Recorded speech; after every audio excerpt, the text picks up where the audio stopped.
시어머니가 우리 엄마 뺨을 때렸습니다. 제 눈앞에서요. 60년 평생 음식 하나로 가족 먹여 살린 우리 엄마가 앞치마도 못 벗고 달려온 그 손으로 그 자리에서 뺨을 맞았습니다. 저는 그날 조용히 결심했습니다. 반드시 돌려준다고. 그런데 제가 돌려준 방식은 아무도 예상 못했습니다. 저는 결혼 11년 차입니다. 나이는 43. 이름은 정은수. 특별할 것 없는 이름입니다. 그런데 지금부터 제가 하는 이야기는 아마 특별하게 들리실 겁니다. 제 남편은 박준혁입니다. 대기업 전략기획팀 부장, 키 178cm, 말수 적고 책임감 강하고 성실한 사람. 결혼 전엔 그랬습니다. 시어머니 이름은 최순자.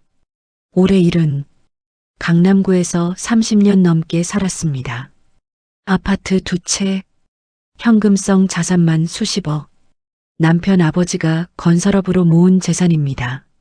아버지는 제가 결혼하기 2해 전에 돌아가셨습니다. 그리고 제 친정엄마. 이름은 한명숙. 62. 경기도 외곽 작은 도시에서 한정식 집을 합니다. 상호는 명숙네 한정식. 간판도 낡고 건물도 오래됐습니다. 그런데 단골이 많습니다. 20년 넘은 단골이. 엄마는 제가 15살 때 아버지를 잃었습니다. 교통사고였습니다. 갑자기였습니다. 보험도 충분하지 않았습니다. 엄마는 그때부터 식당을 시작했습니다. 처음엔 백반집이었습니다. 그걸 한정식으로 키웠습니다. 혼자서 새벽 4시 엄마는 매일 그 시간에 일어납니다. 시장에 나가서 제철 재료를 고릅니다. 직접 손으로 만져보고 냄새 맡고 신선한 것만 삽니다. 그리고 돌아와서 밑반찬을 시작합니다.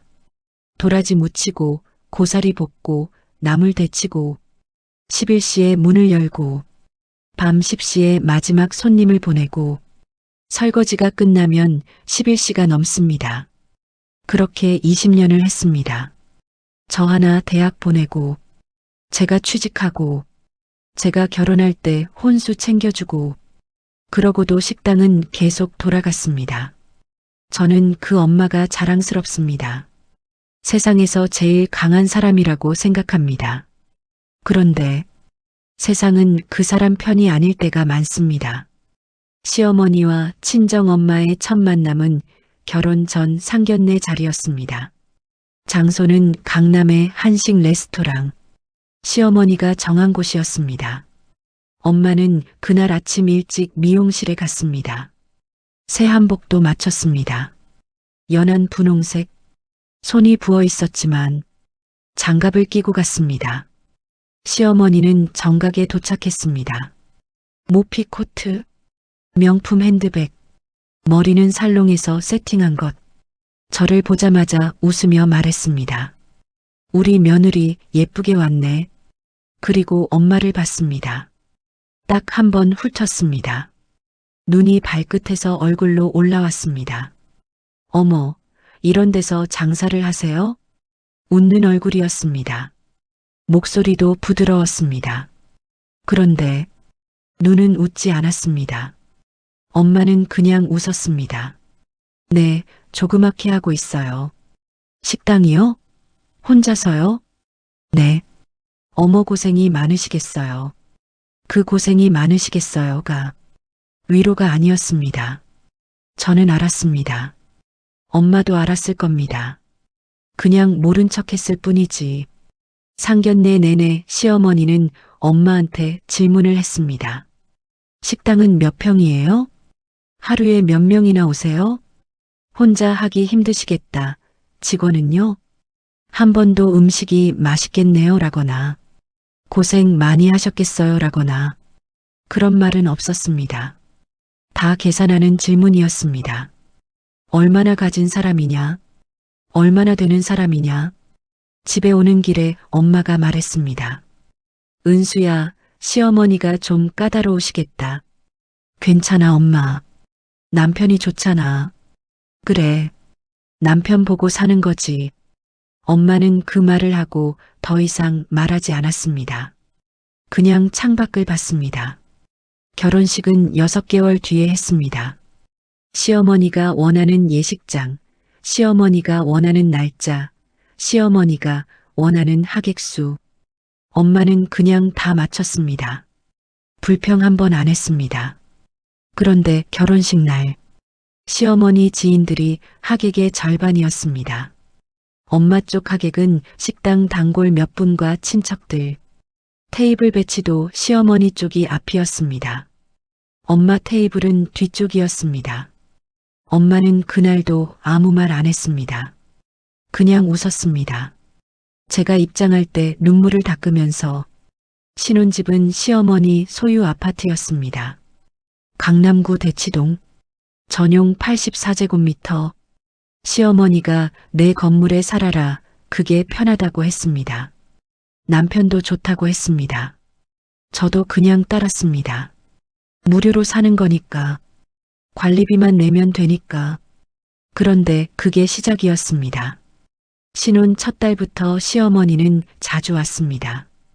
일주일에 2~3번. 그냥 지나가다가 근처에 볼 일 있었어. 준혁이 밥 잘 먹는지 봐야지. 처음엔 그러려니 했습니다. 남편도 어머니가 원래 좀 그래라고 했습니다. 그런데 시어머니는 올 때마다 뭔가를 지적했습니다. 냉장고 안이 왜 이래? 정리 좀 해.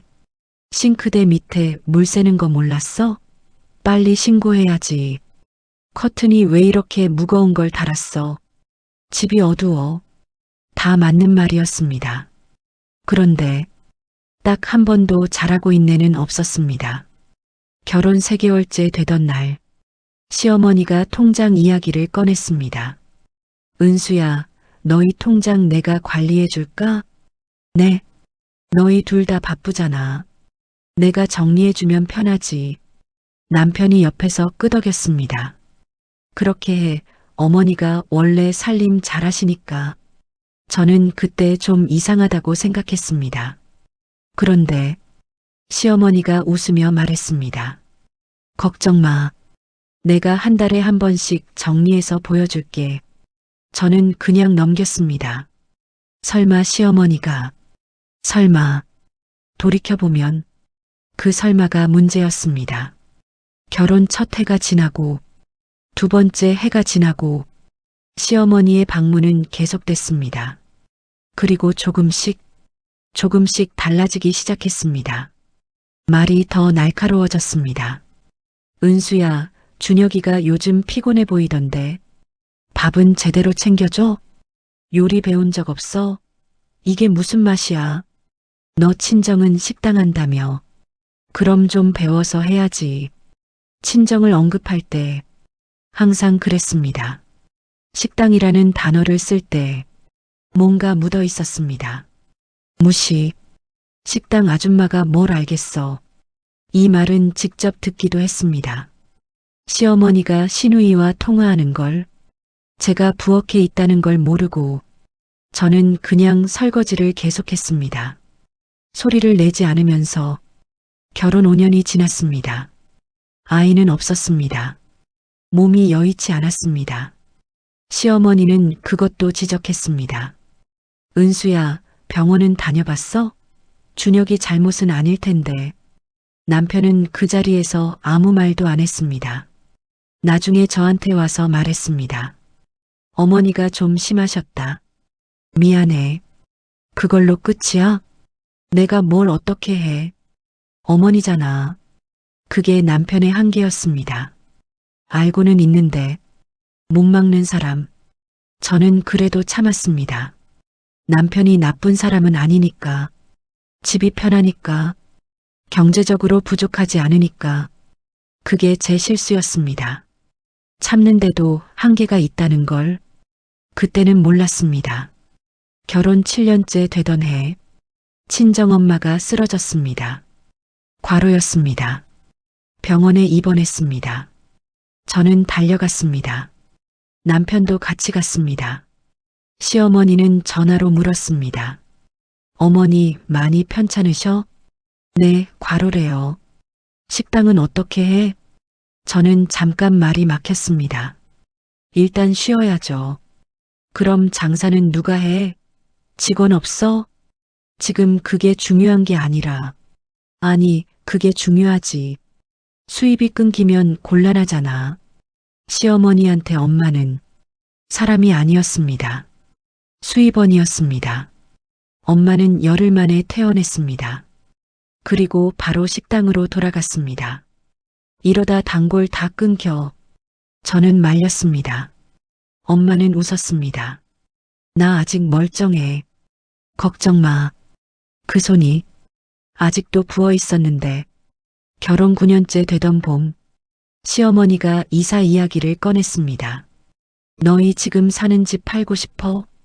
더 좋은 데 알아봐 줄게. 네. 여기보다 좋은 데 있어. 강남이고 평수도 커. 그렇게 이사를 했습니다. 강남구 도곡동 전용 114제곱미터. 그 집 이야기가 나중에 핵심이 됩니다. 이사 후 얼마 지나지 않아 시어머니가 그 집에 더 자주 왔습니다. 내 집이니까 노골적으로 말하기 시작했습니다.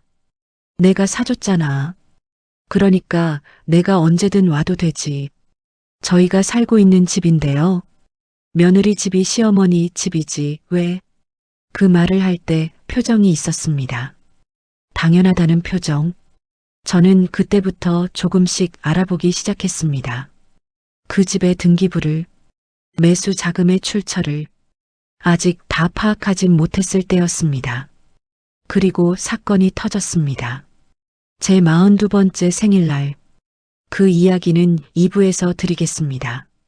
하지만 그 전에 한 가지만 말씀드리겠습니다. 제가 11년 동안 참은 건 약해서가 아니었습니다. 저는 그 시간 동안 조용히 모든 걸 기억하고 있었습니다. 기억은 증거가 됩니다. 그리고 그날이 오고 있었습니다. 하지만 그날 밤 제가 예상하지 못한 일이 하나 더 벌어졌습니다. 제 생일은 11월 17일입니다. 찬바람이 막 시작되는 날. 어릴 때 엄마는 항상 그날 미역국을 끓였습니다. 특별한 미역국이었습니다. 마른 미역을 직접 불리고 참기름에 볶고 멸치 육수 대신 사골을 우려서 쓰고 결혼하고 나서는 그 미역국을 못 먹었습니다. 시어머니가 생일이면 꼭 외식을 시켰습니다. 집에서 먹으면 무슨 재미야. 저는 사실 집에서 먹고 싶었습니다. 엄마 미역국이 먹고 싶었습니다. 그 말을 한 번도 못했습니다. 그런데 그해 42번째 생일 사흘 전 엄마한테서 문자가 왔습니다. 은수야, 생일날 엄마가 올라갈게. 미역국 끓여줄게. 저는 너무 좋았습니다. 응, 엄마와. 꼭 와. 그러고 나서 시어머니한테 말씀드렸습니다. 어머니, 생일날 친정엄마가 오신대요. 뭐? 왜? 미역국 끓여주신다고요. 내가 예약 다 해뒀는데. 저는 조심스럽게 말했습니다. 이번엔 집에서 먹어도 될 것 같아요. 엄마가 오시는 거니까. 시어머니가 잠깐 입을 다물었습니다. 뭐 그래. 그냥 넘어가는 줄 알았습니다. 생일 당일 엄마는 아침 6시에 식당 문을 잠그고 출발했습니다. 버스 타고 지하철 갈아타고 손에 장바구니를 들고 안에는 미역이 있었습니다. 2시간 불린 마른 미역, 직접 고른 것, 그리고 새벽에 부친 전, 동태전, 호박전, 깻잎전. 엄마가 현관 앞에 섰을 때 저는 문을 열자마자 안았습니다. 엄마, 왜 이래? 엄마가 어색하게 웃었습니다. 거실로 들어왔습니다. 엄마가 앞치마를 꺼냈습니다. 가방에서 식당에서 쓰는 면 앞치마. 부엌 좀 써도 되지? 당연하지. 그때였습니다. 안방 쪽에서 소리가 났습니다. 시어머니가 있었습니다. 저는 몰랐습니다. 시어머니가 그날 오셨는지 열쇠가 있었습니다. 당신 명의 집이니까. 시어머니가 거실로 나왔습니다. 엄마와 눈이 마주쳤습니다. 엄마가 먼저 인사했습니다. 어머, 어머니 오셨어요? 네, 왔죠. 짧은 대답이었습니다. 표정이 좋지 않았습니다. 엄마가 가방을 내려놓으며 말했습니다. 저 오늘 은수 생일이라 미역국 끓여주러 왔어요. 알아요. 시어머니가 소파에 앉았습니다. 팔짱을 꼈습니다. 엄마가 부엌으로 향했습니다. 장바구니를 싱크대 위에 올렸습니다. 그때 시어머니가 말했습니다. 어머, 연락도 없이 오셨어요? 엄마가 돌아봤습니다. 은수한테 말했는데요. 그게 아니라 저한테 말씀하셨어야죠. 분위기가 이상해졌습니다. 저는 끼어들었습니다. 어머니, 제 생일이라서 친정 엄마가 오신 거잖아요. 그건 알아. 근데 예의가 있지. 여기가 내 집인데. 엄마가 웃으며 말했습니다. 죄송해요. 제가 몰랐네요. 은수가 괜찮다고 해서. 은수가 집 주인이에요? 이 집이 은수 집이에요? 그 말에 저는 가슴이 철렁했습니다. 엄마 표정도 굳었습니다.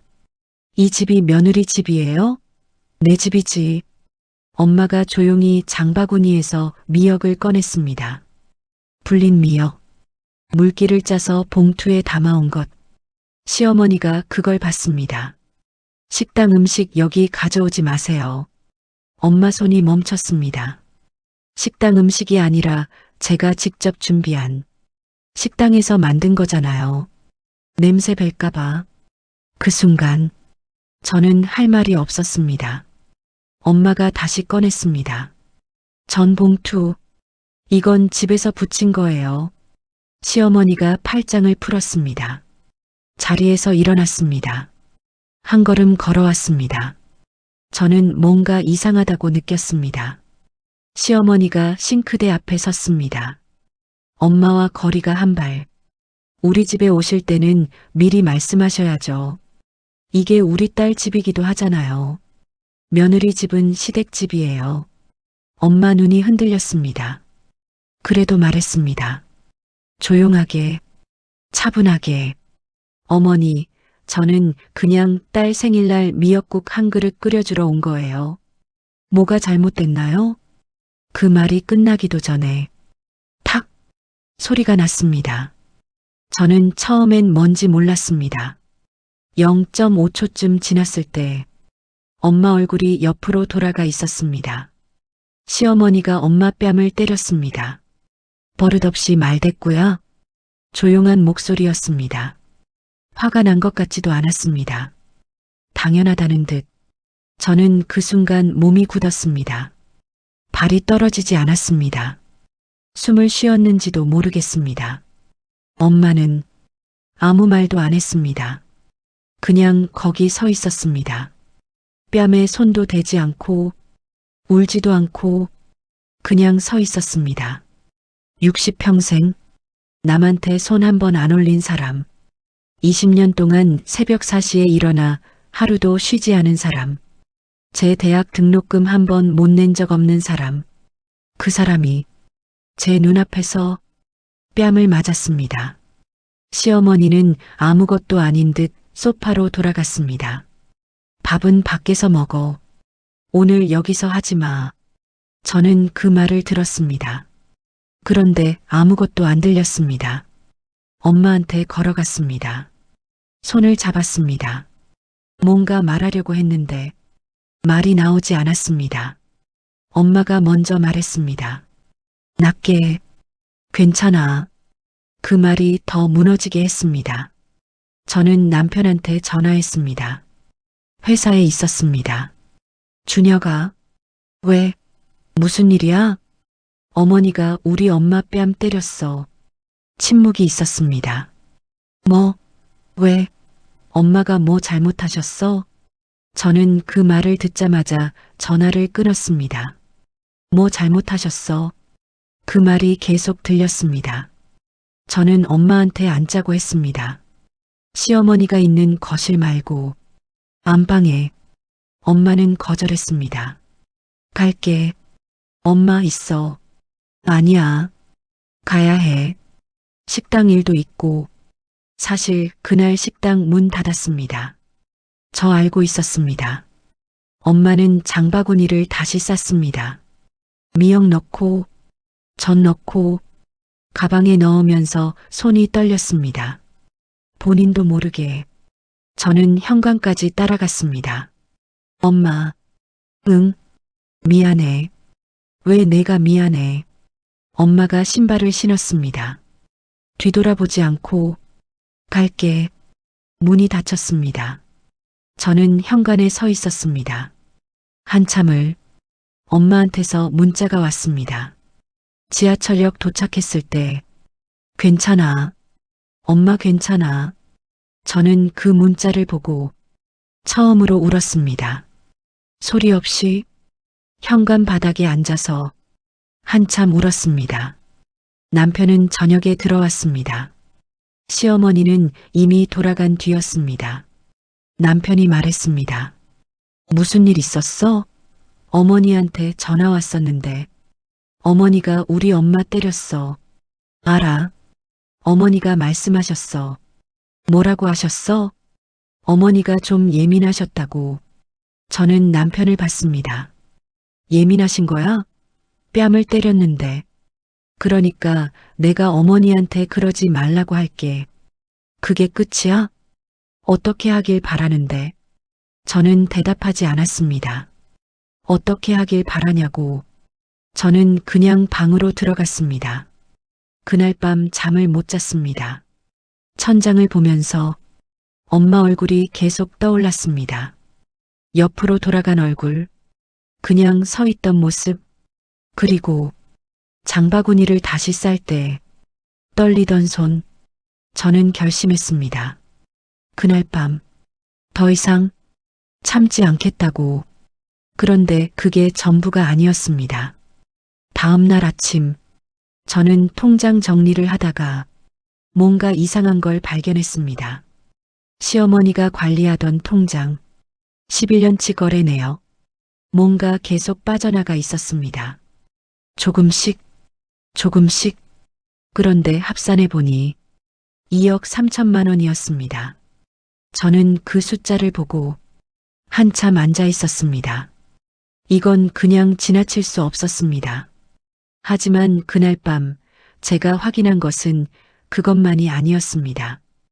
2억 3천만 원. 저는 그 숫자를 계속 들여다봤습니다. 노트에 적어봤습니다. 다시 계산해봤습니다. 틀리지 않았습니다. 시어머니가 관리한다며 가져간 제 통장. 거기서 11년 동안 매달 조금씩 큰 금액이 한 번, 중간 금액이 여러 번, 다 더하면 2억 3천. 저는 그 통장 사본을 처음부터 끝까지 출력했습니다. 형광펜으로 표시했습니다. 날짜, 금액, 수취인. 수취인이 다 달랐습니다. 시어머니 이름인 것도 있고, 제가 모르는 계좌인 것도 있고, 저는 그날 남편에게 물었습니다. 준혁아, 어머니 통장에 우리 돈 얼마나 들어가 있는지 알아? 무슨 소리야? 어머니가 관리해 주신다고 하셨잖아. 그게 얼마인지 알아? 자세히는 몰라. 저는 출력한 내역을 내밀었습니다. 남편이 들여다봤습니다. 표정이 굳었습니다. 이게 다 어머니가 쓴 거야? 내역이 그렇게 나와. 근데 이게 뭐에 쓴 건지 확인해야지. 집관리비, 경조사비. 경조사비가 2억이 넘어? 남편이 말을 못했습니다.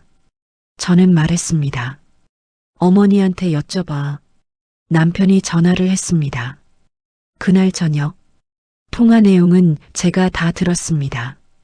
어머니, 은수 통장 내역 보니까 돈이 많이 빠져나간 것 같던데요.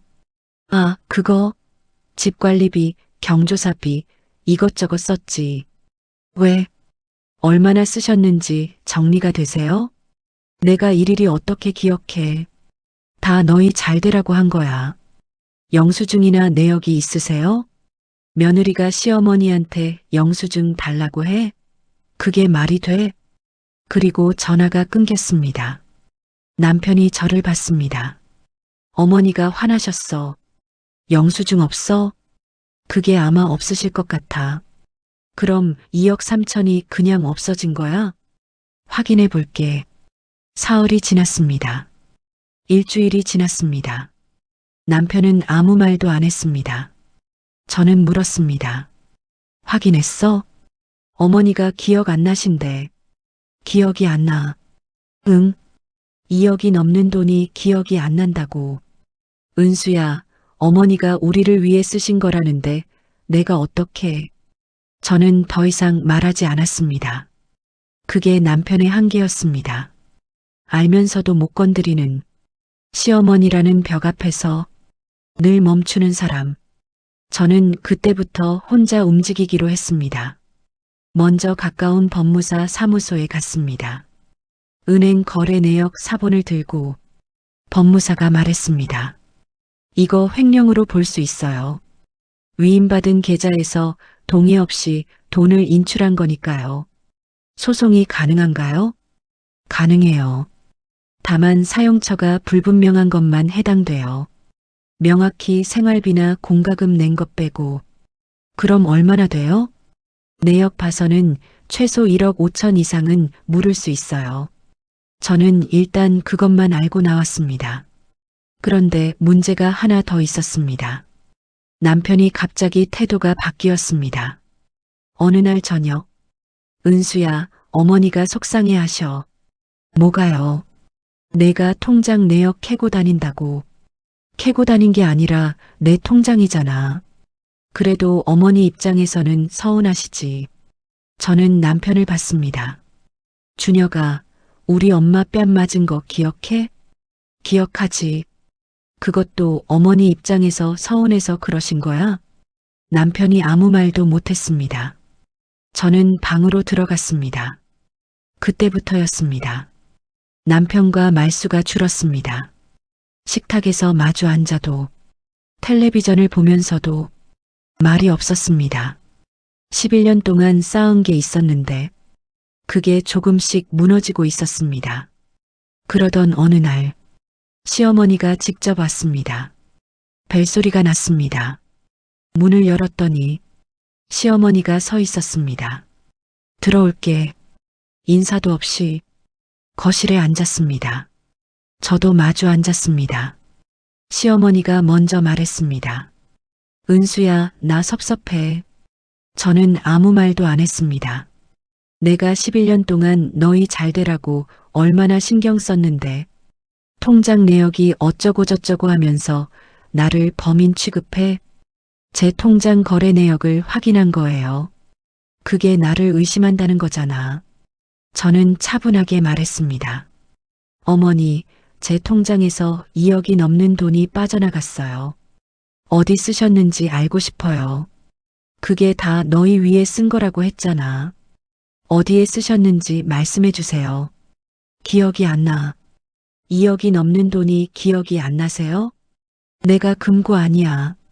일일이 기억하냐? 저는 잠깐 눈을 감았다가 떴습니다. 그럼 증빙이라도. 증빙? 며느리가 시어머니한테 증빙을 달라고? 시어머니 목소리가 높아졌습니다. 내가 얼마나 했는데. 이 집도 내가 사준 거야. 너 결혼할 때 혼수 모자란 거 내가 다 채워줬잖아.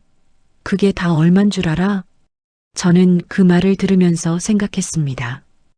혼수 채워준 게 사실인지, 이 집이 정말 어머니가 사주신 건지 등기부를 봐야 했습니다.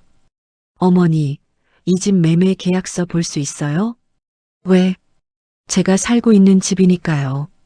이 집은 내 집이야. 매수 자금 출처가 어떻게 되는지 알고 싶어서요. 시어머니 표정이 이상하게 굳었습니다. 그 표정을 저는 놓치지 않았습니다. 그건 나중에 이야기하자. 그러고 시어머니가 일어났습니다. 갑자기 가방 들고 갈게. 그냥 나가버렸습니다. 저는 그 자리에 앉아 생각했습니다. 왜 그 질문에 표정이 바뀌었을까? 그날 저녁 저는 법원 인터넷 등기소에 들어갔습니다. 이 집 등기부를 열람했습니다. 소유자는 최순자, 시어머니 이름 맞았습니다. 그런데 매수 자금 출처 서류가 별도로 있는지 알아보고 싶었습니다. 은행 대출 기록, 이체 기록, 저는 변호사가 필요하다고 생각했습니다. 법무사가 아니라 변호사, 제대로 검색을 시작했습니다. 부동산 명의신탁 전문 변호사 한 명을 찾았습니다. 김진환 변호사, 경력 15년, 명의신탁 소송 전문, 예약했습니다. 다음 주, 남편은 몰랐습니다. 저는 혼자 갔습니다. 오전에 남편이 회사 간 사이 변호사 사무실에서 등기부를 보여줬습니다. 그리고 제가 파악한 매수 자금 관련 내용을 말했습니다. 이 집 사실 때 어머니가 저한테 돈 잠깐 빌려달라고 했었어요. 급하다고, 나중에 준다고. 얼마요? 7천만 원이요. 그때 이체하셨어요? 네. 그 이체 내역 있어요? 있어요. 변호사가 잠시 뭔가를 살폈습니다. 그리고 남편분도 이 집 매수 시점에 큰 돈을 어머니한테 이체한 기록 있으세요? 제가 남편 통장은 못 봤는데 확인해 보세요. 명의신탁 판단의 실질 자금 출처가 핵심이거든요. 그날 집에 와서 남편 통장을 봤습니다. 남편 몰래 이 집 매수 시점 6년 전 남편 통장에서 8천만 원이 빠져나가 있었습니다. 수취인 최순자, 저는 한참 앉아 있었습니다. 제가 7천만 원, 남편이 8천만 원, 합의 1억 5천만 원. 이 집 매매가가 14억이었습니다. 나머지는 어머니 자금이었을 겁니다. 하지만 1억 5천은 분명히 우리 돈이었습니다. 저는 그날 밤 잠을 못 잤습니다. 그런데 그게 끝이 아니었습니다. 새벽에 우연히 남편 핸드폰이 울렸습니다. 문자, 시어머니한테서.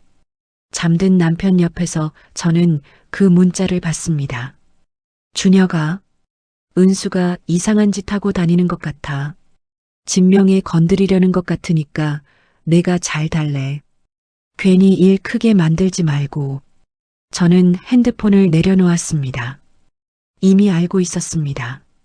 시어머니가, 그리고 남편을 이용하려 했습니다. 저는 그 순간 확신했습니다. 이건 조용히 끝낼 수 있는 일이 아니라고, 제대로 해야 한다고 변호사한테 다시 갔습니다. 다음 날, 명의신탁 해지 소송 넣을 수 있어요? 자금 출처 증빙이 확실하면요. 제가 7천만 원, 남편이 8천만 원 이체한 기록이 있어요. 매수 시점에. 그럼 실질 공동 소유권 주장 가능합니다. 횡령도 같이 넣을 수 있어요? 통장 내역이 명확하면요. 가능합니다. 저는 말했습니다. 준비할게요. 변호사가 말했습니다. 조용히 준비하세요. 상대방이 눈치채면 자산 이전할 수 있어요. 알아요. 저는 조용했습니다. 집에 와서 남편한테 아무 말도 안 했습니다. 평소처럼 밥 먹고 텔레비전 보고, 그런데 속으로는 서류를 하나씩 정리하고 있었습니다. 통장 거래 내역 전체 출력, 이체 기록 캡처, 시어머니 문자 저장, 엄마 뺨 맞은 날 제가 남편한테 전화한 기록 다 모았습니다. 그리고 가장 중요한 것, 등기부 원본, 그리고 제가 예상하지 못한 자료가 하나 더 나왔습니다. 그건 사부에서 말씀드리겠습니다. 하지만 그날 밤 시어머니가 먼저 움직였습니다. 시어머니가 먼저 움직였습니다. 제가 변호사 사무실을 2번째 다녀온 날 저녁, 시어머니가 남편한테 전화를 했습니다. 저는 부엌에 있었습니다. 남편이 거실에서 받는 소리가 들렸습니다. 어머니, 왜요? 네. 그래요? 어머니, 저는 그 집 내역을 잘 알겠어요. 전화가 끊겼습니다. 남편이 부엌으로 왔습니다. 은수야. 응. 어머니가 이 집 명의를 바꾸실 것 같아. 저는 하던 일을 멈추지 않았습니다. 누구 명의로? 신우이한테. 저는 그제야 돌아봤습니다. 왜? 어머니가 이런저런 이유로 세금 문제도 있고 지금 갑자기 어머니 마음이야. 어머니 집이니까. 저는 잠깐 생각했습니다. 명예 이전. 지금 하면 제가 소송 넣기 전에 실질 소유권 다투기가 훨씬 복잡해집니다.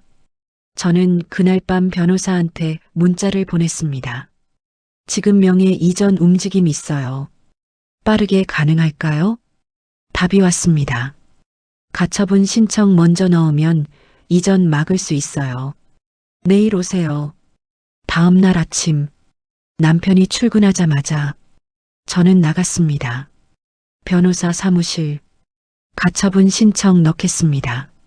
오늘 바로. 증빙 다 가져오셨어요? 다 왔어요. 서류를 펼쳤습니다. 통장 거래 내역 전체, 이체 기록, 매수 당시 자금 흐름, 시어머니 문자, 변호사가 검토했습니다. 그리고 말했습니다. 그런데 한 가지 더 있어요. 저는 봤습니다. 이 집 매수 당시 어머니가 대출받은 기록이 있어요. 은행 근저당 설정이요. 네. 그런데 그 대출 상환이 누구 통장에서 됐는지 확인해 보셨어요? 저는 멈췄습니다. 확인 안 했어요. 해보세요. 만약 남편분이나 의뢰인분 통장에서 상환됐다면 실질 소유권 주장이 훨씬 강해져요. 집에 와서 뒤졌습니다. 통장, 카드 내역, 자동이체 내역 있었습니다. 매달 자동이체, 수취인 은행 대출, 계좌번호, 그 계좌번호를 변호사한테 보냈습니다. 잠시 후 연락이 왔습니다. 확인했어요. 이 집 근저당 대출 상환 계좌 맞아요. 그리고 그 이체가 남편분 명의 계좌에서 나간 거예요. 저는 화면을 봤습니다. 남편이 매달 이 집 대출을 갚고 있었습니다. 시어머니 명의 집의 대출을 남편도 몰랐을 겁니다. 자동이체로 처음에 설정해 놓고 얼마나 됐는지 계산했습니다. 6년, 매달 130만 원, 총 9,360만 원. 저는 숫자를 멍하니 봤습니다. 제 돈 7천만 원, 남편 이체 8천만 원, 대출 상환 9,360만 원, 합의 2억 4,360만 원. 이 집 매매가 14억 중 거의 2억 5천에 가까운 돈이 우리 돈이었습니다. 변호사가 말했습니다. 이 정도면 실질 공동 소유권 인정받을 수 있어요. 그리고 횡령 합의금 청구도 강하게 갈 수 있고요. 저는 말했습니다. 가처분 오늘 넣어주세요. 그날 오후 법원에 가처분 신청이 들어갔습니다. 부동산 처분 금지 가처분. 시어머니는 그날 저녁 등기소에서 통보를 받았습니다. 처분 금지 결정. 전화가 왔습니다. 저한테 이게 뭐야? 이게 무슨 서류야? 저는 받았습니다. 차분하게 부동산 처분 금지 가처분이요. 뭐? 내가 이런 걸 넣었어? 네. 이 배은망덕한 어머니. 저는 딱 한마디 했습니다. 우리 엄마 뺨 때리신 날 기억하세요? 전화기 넘어가 조용해졌습니다. 저는 계속했습니다. 그날부터 준비했어요. 시어머니가 말했습니다. 준혁이한테 전화할 거야. 하세요. 끊었습니다. 남편한테 전화가 갔습니다.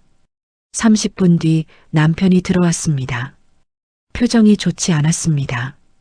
은수야, 어머니한테 전화 왔었어. 응. 가처분 넣었어? 응. 남편이 소파에 앉았습니다. 한참 있다가 왜 이렇게까지 해? 저는 마주 앉았습니다. 준혁아, 응, 내 엄마 뺨 맞는 거 봤잖아. 응, 근데 아무것도 안 했잖아. 남편이 입을 다물었습니다. 11년 동안 내 통장에서 2억이 넘게 빠져나간 거 알았잖아. 그건 어머니가 뭐 쓰셨다고? 어디에? 그건 확인을 해봐야. 6년 동안 내 통장에서 이 집 대출이 상환된 것도 알아? 남편이 표정이 바뀌었습니다. 뭐? 자동이체 매달 130만 원. 6년. 그게 어머니가 설정한 거야? 응. 4명의 계좌에서 남편이 핸드폰을 꺼내 통장을 봤습니다. 한참 봤습니다. 나도 몰랐어. 알아. 이게 어떻게 된 거야? 저는 말했습니다. 준혁아, 나는 화가 안 난 게 아니야. 11년 동안 참은 거야. 어머니가 우리 엄마 때리기 전까지는. 남편이 고개를 들었습니다. 그날 현관에서 내 엄마 눈물 봤어. 본인은 안 온다고 했는데 장바구니 쌀 때 손이 떨렸어. 남편이 눈을 내리깔았습니다. 나는 우리 엄마한테 미역국 한 그릇 먹을 기회를 줬어야 했어. 11년 만에.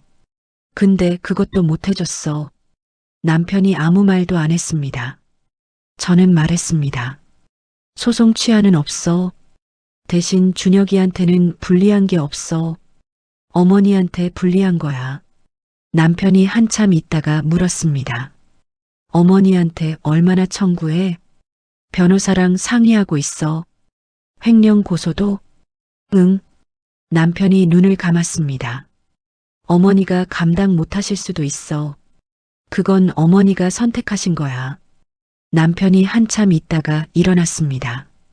아무 말도 안 하고 방으로 들어갔습니다. 저는 혼자 거실에 앉아 있었습니다. 이상하게 무섭지 않았습니다. 11년 동안 쌓인 것들이 이제 정리되는 것 같았습니다. 그리고 그때 친정 엄마한테 전화했습니다. 엄마, 응, 왜? 엄마, 나 잘하고 있는 거지? 엄마가 잠깐 있다가 말했습니다. 뭐가 잘하고 있는 거야? 그냥 밥은 먹었어? 응, 그럼 잘하고 있는 거야. 저는 웃었습니다. 그게 엄마였습니다. 뭐가 있어도 밥 먹었냐고. 소송은 접수됐습니다. 2건, 명예신탁 해지 청구 소송, 횡령 합의금 청구, 시어머니는 변호사를 선임했습니다. 처음엔 강하게 나왔습니다. 이 집은 내 돈으로 산 거야. 며느리가 얼마를 줬든 그건 빌려준 거야. 대출 상환은 차고 자동이체야. 변호사가 하나씩 반박했습니다. 차고 자동이체는 6년 동안 한 번도 수정하지 않으면 차고가 아닙니다. 빌려준 것도 차용증이 없으면 입증이 안 됩니다. 매수 자금 흐름이 명확하면 실질 소유권은 인정됩니다. 시어머니 측 변호사가 조용해졌습니다. 1차 변론, 2차 변론. 시어머니가 법정에 나왔습니다. 저도 나갔습니다. 처음으로 법정에서 마주쳤습니다. 시어머니가 저를 봤습니다. 저도 봤습니다. 시어머니 눈에 뭔가가 있었습니다. 처음 보는 것, 당황.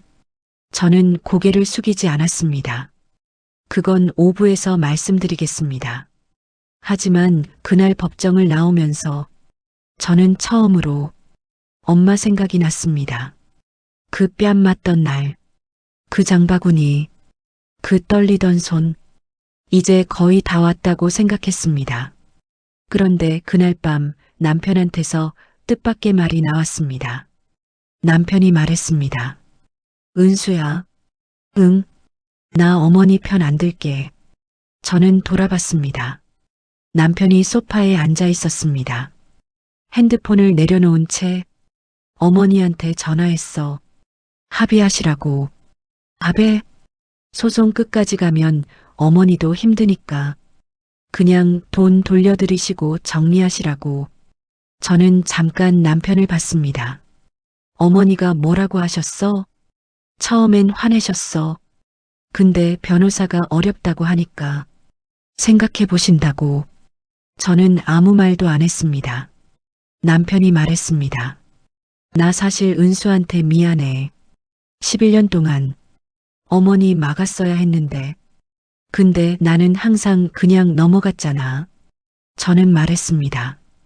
이제라도 아는 거잖아. 그게 충분해? 충분한지 모르겠어. 그냥 지금 이러는 게 어디야. 남편이 고개를 끄덕였습니다. 소송이 시작된 지 4개월째. 시어머니 측에서 합의 의사를 보냈습니다. 변호사가 연락을 줬습니다. 상대방이 합의 원한대요. 조건 보내왔어요. 조건을 받습니다. 횡령 합의금 1억. 아파트 명의 이전 없음. 저는 말했습니다. 거절이요. 어떻게 답할까요? 횡령 합의금 전액 2억 3천. 그리고 아파트 실질 지분 인정. 상대방이 다시 왔습니다. 횡령 합의금 1억 5천. 아파트는 현재 시세 감정 후 기여 비율에 따라 정산. 저는 변호사한테 물었습니다. 소송 가면 우리가 더 받을 수 있어요? 감정가에 따라 다른데.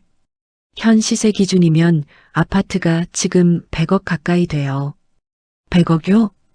6년 새 많이 올랐어요. 의뢰인분 기여 비율 1718% 정도면 17억 이상. 저는 잠깐 멈췄습니다. 소송 계속가요.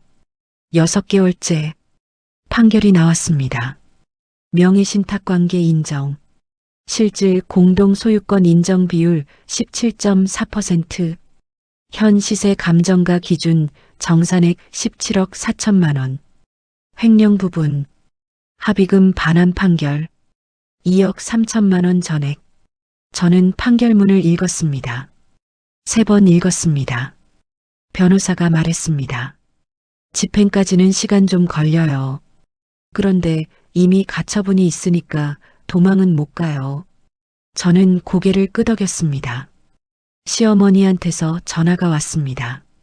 은수야. 목소리가 달랐습니다. 처음 듣는 목소리. 낮고 축 처진. 집에서 나가야 해? 저는 잠깐 생각했습니다. 어머니, 판결대로 정산이 되면요. 어머니가 나머지 지분 사가실 수도 있고 아니면 제 지분만큼 저한테 오는 거예요. 그게 얼마야? 17억이요. 전화기 넘어가 조용했습니다. 그 돈을 내가 어디서? 어머니 현금 자산 있으시잖아요. 그건 내 노후 자금이야. 어머니 판단이지만요. 돈 내시면 집 그냥 사시는 거예요. 아니면 집 처분해서 정산하는 거고요. 시어머니가 말했습니다. 넌 진짜 냉정하다. 저는 말했습니다. 어머니, 우리 엄마 뺨 때리신 날 기억하세요? 시어머니가 아무 말도 안 했습니다. 그날 우리 엄마 장바구니 싸면서 손이 떨렸어요. 60년 동안 남한테 손 한 번 안 올린 사람이, 새벽 4시에 일어나서 저 혼자 키운 사람이. 저는 계속했습니다. 그게 저한테는 2억도 아니고 17억도 아니에요. 그냥 봐선 안 되는 장면이었어요. 전화기 넘어가 계속 조용했습니다. 저는 마지막으로 말했습니다. 판결대로 해주세요. 끊었습니다. 시어머니는 결국 집을 처분하지 않았습니다. 현금으로 정산했습니다. 17억 4천, 그리고 횡령 합의금 2억 3천, 다 입금됐습니다. 저는 그날 변호사 사무실에서 나오면서 하늘을 봤습니다. 11월이었습니다. 딱 1년 전 엄마 뺨 맞던 날이 11월이었습니다. 저는 전화했습니다. 엄마, 왜? 나 지금 뭐 한다? 뭐? 엄마 데리러 가. 갑자기? 응. 거기서 기다려. 저는 경기도로 내려갔습니다. 명숙내 한정식. 간판 불이 켜져 있었습니다. 엄마가 앞치마 두른 채로 나왔습니다. 뭔 일이야 갑자기. 이사 가야 해. 뭐? 저는 웃었습니다. 엄마, 나 강남에 집 생겼어. 엄마가 멍하니 봤습니다. 저는 이야기를 다 했습니다. 차 안에서, 경기도에서 서울 올라오는 내내 엄마는 말이 없었습니다. 다 듣고 나서 한참 있다가 말했습니다. 진짜야? 응. 그 사람이 나갔어? 응. 그 집에 우리 엄마 들어가는 거야? 응. 엄마가 창밖을 봤습니다. 강남 진입로가 보였습니다. 불빛. 밥은 내가 할게. 저는 웃었습니다. 도착했습니다. 현관문을 열었습니다. 엄마가 들어섰습니다. 마루를 밟았습니다. 거실을 봤습니다. 창문을 봤습니다. 야경이 보였습니다. 강남의 불빛. 엄마가 한참 서 있었습니다. 그리고 조용히 울었습니다. 소리 없이, 어깨만 조금. 저는 옆에 서 있었습니다. 뭔가 말하려다 그냥 뒀습니다. 엄마가 한참 뒤에 눈을 닦았습니다. 부엌 어디야? 저는 웃으면서 가리켰습니다. 엄마가 앞치마를 찾습니다. 가방에서 꺼낸 면 앞치마. 미역 있어? 없어. 사올까? 마트가 어디야? 같이 가. 저는 엄마랑 마트에 갔습니다. 밤 9시 미역 샀습니다. 참기름 샀습니다. 소고기 샀습니다. 집에 왔습니다. 엄마가 미역을 불렸습니다. 물에 참기름 두르고 미역 볶고 부엌에 냄새가 났습니다. 고소한, 따뜻한 그 냄새, 어릴 때 생일날 나던 냄새. 저는 식탁에 앉아서 지켜봤습니다. 엄마가 국을 끓이고 소금으로 간 맞추고 그릇에 담았습니다. 먹어. 저는 숟가락을 들었습니다. 한 숟가락. 뜨거웠습니다. 짭조름하고 고소하고 11년 만에 먹는 생일 미역국이었습니다. 저는 그 자리에서 울었습니다. 밥상 앞에서 숟가락 들고 엄마가 건너편에서 봤습니다. 왜 울어? 맛없어? 저는 웃으면서 울었습니다. 맛있어. 엄마가 한마디 했습니다. 맛있으면 됐지. 그게 엄마였습니다. 그 후로 엄마는 그 집에 살고 있습니다. 식당은 직원한테 맡겼습니다. 가끔 내려가서 확인하고 옵니다. 강남 아파트 부엌에서 엄마는 밥을 합니다. 방문하는 사람 밥 챙겨주고 제가 늦게 들어오면 항상 뭔가 남겨놓습니다. 라디오 틀어놓고 혼자 부엌에서 남편과는 별거 중입니다. 이혼 절차를 밟고 있습니다. 나쁜 사람은 아니었습니다. 그냥 중요한 순간마다 옆에 없었습니다. 언젠가 남편이 말했습니다. 미안해. 내가 어머니를 막았어야 했는데. 저는 말했습니다. 맞아. 근데 이미 지나간 거야. 원망보다 피로가 더 많이 남아 있었습니다. 시어머니는 지금 시누이 집에 있다고 들었습니다. 연락은 없습니다. 저도 하지 않습니다. 그리고 한 가지. 그 판결 이후로 저는 친정 엄마한테 전화할 때 항상 이렇게 묻습니다. 엄마 밥 먹었어? 엄마는 항상 이렇게 답합니다. 응, 먹었어. 너는? 그 대화가 지금 제게 제일 소중한 것입니다. 세상은 참는 사람 편이 아닙니다. 준비한 사람 편입니다. 그리고 엄마는 항상 그게 뭔지 알고 있었습니다. 밥 먹었냐고 묻는 것. 그게 사랑이라는 걸. 끝.